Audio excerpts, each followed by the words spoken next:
When my best friend Bianca got her first tattoo, she was 18 years old. And even though she was of the legal age, like many of you, she had to keep it a secret from her dad. This was going to be really hard though because it was summertime, her air conditioner was broken, and the tattoo extended from the top of her foot to the top of her ankle. Now, because she was keeping it a secret from her dad, she didn't take the right precautions to taking care of her tattoo. She was wearing long socks all summer and jeans. It was really gross. So it resulted in light scabbing of her tattoo, and it was faded, and it was a really colorful piece. So it was just really unfortunate because she spent a lot of money on it, good money, and tattoos are very expensive. They're little personal investments. You know, if you want a decent sized tattoo, it's going to at least be $100, depending on your artist, how much you want to tip them. But to get your tattoo removed, it's going to be $75 to $100 per session. Keep in mind that's per session. So I really want to save you guys a lot of money and a good amount of time today by showing you guys how to properly take care of your new tattoo. So I think there's about 3 basic essential steps to taking care of a new tattoo. And first I'm going to show you all how to bandage your tattoo. Second, I'm going to show you all how to clean your tattoo. And then third, I will show you all how you can just sabotage the whole healing process, and then just one really simple way to just keep it in the clear. So first, with bandaging your tattoo artist, just hoping that they know what they're doing, should clean your tattoo and immediately bandage it before sending you on your way. But I think it's really important for everybody to know what to expect, just in case you decide to get a tattoo in a garage one day. So first of all, your tattoo artist would probably have latex gloves on, but you won't. So what you're going to do is you are going to wash your hands in, this is really hot water right here. You're going to wash your hands in hot water with antibacterial soap. I don't have a faucet.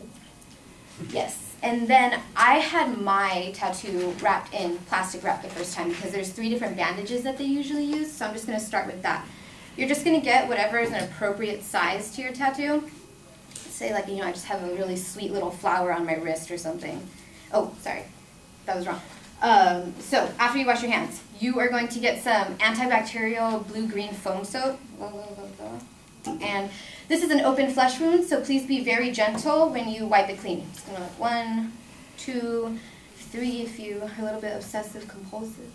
And then you are going to get, this varies too. I just read that Vaseline's like a really neutral way to do this. You're just going to get like a thin layer of Vaseline. A lot of people say to also use A&D ointment, but the petroleum in it, may have said that wrong, it actually causes the color to fade. So what you're going to do is you're just going to get like a really thin layer over it. Don't just lather it up because that is bad. You're going to get the plastic wrap. You're going to put it over your tattoo. Tape it in place. It doesn't really matter what kind of tape you use, you guys. It's going to fall off in a couple hours anyways.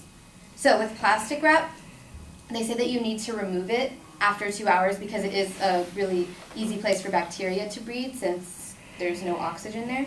So after 2 hours, boom, it's gone. Now, another commonly used bandage is gauze. So once again, you will get an appropriate amount, put it on top of your tattoo, like my cute little heart or whatever it is. Right there. Some more tape. Just tape it into place. With gauze, some artists recommend, people say a minimum of 2 hours, they say 8 hours. I've even heard some tattoo artists say 24 hours, but it needs to be removed by the 24th hour. And with gauze, and then also a really easy one to use is paper towel. I haven't seen this one used very often. You're also going to tape that one in place. But the thing with these, since you are going to be leaving it on longer, they will stick to your tattoo and it's going to be really uncomfortable. So at that point, what I've read to do is, just going to remove that, is you're just going to indirectly pour some water over it so it moistens the bandage, and it's an easier removal process because it's just not as painful. And then next, so after you remove your bandage, you need to clean your tattoo immediately. So once again, you're going to wash your hands in hot water with antibacterial soap and make sure that your hands are super clean. Dry your hands with paper towel because cloth carries bacteria. I don't care if it just came out of your dryer. It's going to carry some bacteria, and that's really bad for your tattoo. So what you're going to do, you're not supposed to run your tattoo under a direct stream of water. So what you're going to do is this is my sink, there's the faucet right here. You're going to rub all your nice, gross tattoo goo off. Tattoo goo is going to be like the blood, the plasma, you know, all that sweet stuff. So first you're going to just get it off with the warm water. Do not use hot water on your tattoo because it's just damaging. It's not nice for it. And after that, you are going to get your antibacterial soap, lather it up. It's really fun. And you're going to just gently rub your tattoo and clean it. Then you're going to rinse it. I would wash it 2 to 3 times the first initial cleaning because it's the first cleaning and you really want to make sure that your tattoo is going to heal, not have any gross stuff with it. So, after you wash your tattoo, you are supposed to let your tattoo air dry. You need to just make sure all the moisture is out of it. But, you know, I'm not going to sit here and watch you, or I mean let you watch me have my arm air dry for 2 hours. So, just skip ahead a little bit. What you're going to do next is you're just going to get a paper towel and you're going to gently dab it dry. Gently, gently, gently. And after that, you are going to let your tattoo air dry even more because you have to make sure all the moisture is out. So after that point, what I would say to do is you're going to be repeating this cleaning process for 3 to 5 days after the tattoo is healed, or while the tattoo is healing. Your skin is going to start to feel really dry and really tight, and that's good because that's leading towards the peeling process. When it does start to feel like that, and it's starting to, you know, just get a little bit too much to bear, depending on the size of your tattoo, honestly, since I have a really cute petite little one, invisible, what you're going to do is you're just going to get a little amount, and you're just going to rub it. And you're not going to let it sit on the top of the skin. You're going to try to rub it all the way in because letting it sit on the top of the skin isn't helping anything. And so that brings me to the peeling stage of your tattoo, and this is where a lot of people mess up. So I'm going to show you a few ways that people just sabotage the whole process and really waste their money. Oh man, my tattoo's peeling.